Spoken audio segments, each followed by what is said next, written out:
محترم بزرگوں اور دوستو، آج کی تقریر کا عنوان یہ ہے کہ سیلاب کیوں آتے ہیں۔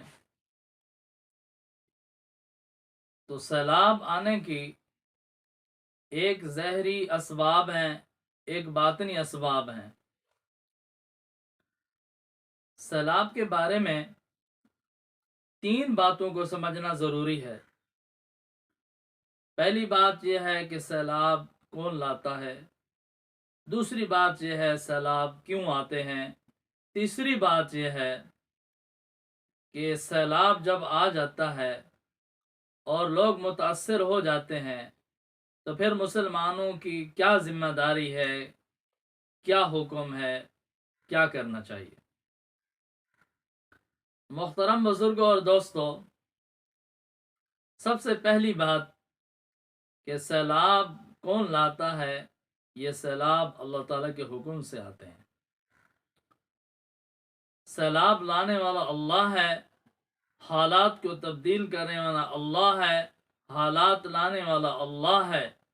اللہ کے علاوہ نہ کوئی بارش برسا سکتا ہے، نہ طوفان لا سکتا ہے، نہ سیلاب لا سکتا ہے، یہ اللہ کے حکم سے آتے ہیں۔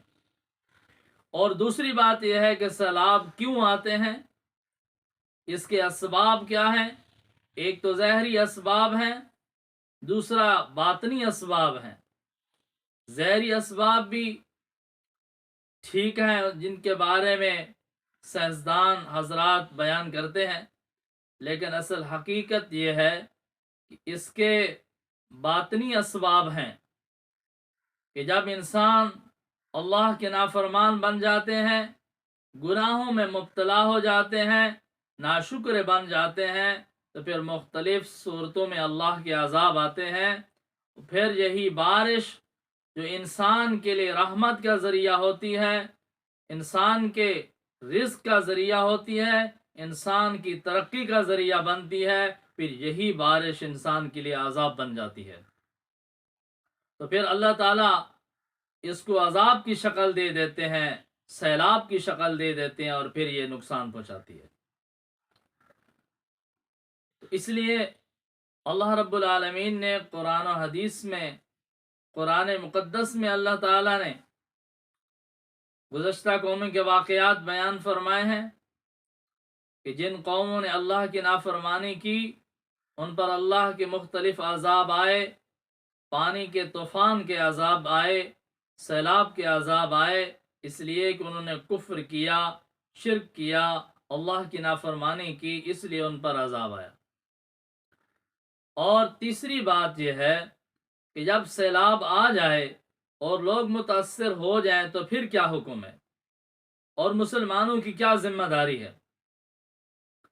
تو اس کے بارے میں شریعت نبوی صلی اللہ علیہ وسلم کا حکم یہ ہے کہ اگر سیلاب آ جائے، طوفان آ جائے، لوگ متاثر ہو جائیں، نقصان ہو جائے جان کا، مال کا، گھروں کا، تو پھر ایک تو یہ ہے کہ تمام مسلمانوں کو استغفار پڑھنا چاہیے، اللہ تعالیٰ کے سامنے توبہ کرنی چاہیے، معافی مانگنی چاہیے۔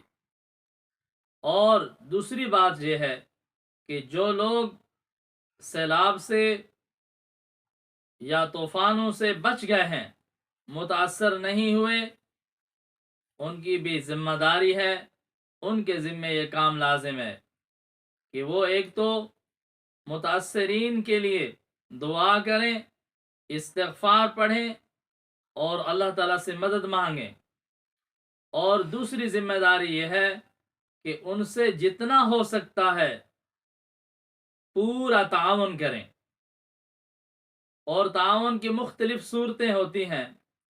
جب لوگ سیلاب سے متاثر ہوتے ہیں تو دیکھیں الحمدللہ آپ دیکھ رہے ہیں کہ پاکستان میں جب سیلاب آیا ہے اور پاکستان کا بہت سارا حصہ اس سے متاثر ہوا ہے، تو الحمدللہ بہت سی تنظیمیں، سرکاری ادارے اور مختلف جماعتیں، مختلف گروپ، مختلف مذہبی تنظیمیں اس کے لیے کام کر رہی ہیں اور تعاون کر رہی ہیں۔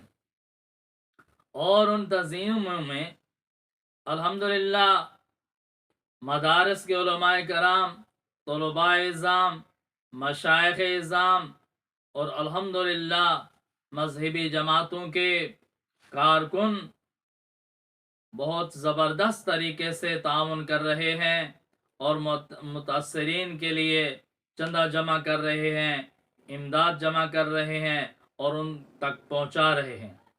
تو اس لیے تمام مسلمانوں کو چاہیے کہ ان کے ساتھ تعاون کریں تاکہ آپ کی امداد ان تک پہنچ سکے، اور اللہ تعالیٰ سے دعا بھی کرتے رہیں کہ اللہ تعالیٰ ان کی مدد فرمائے۔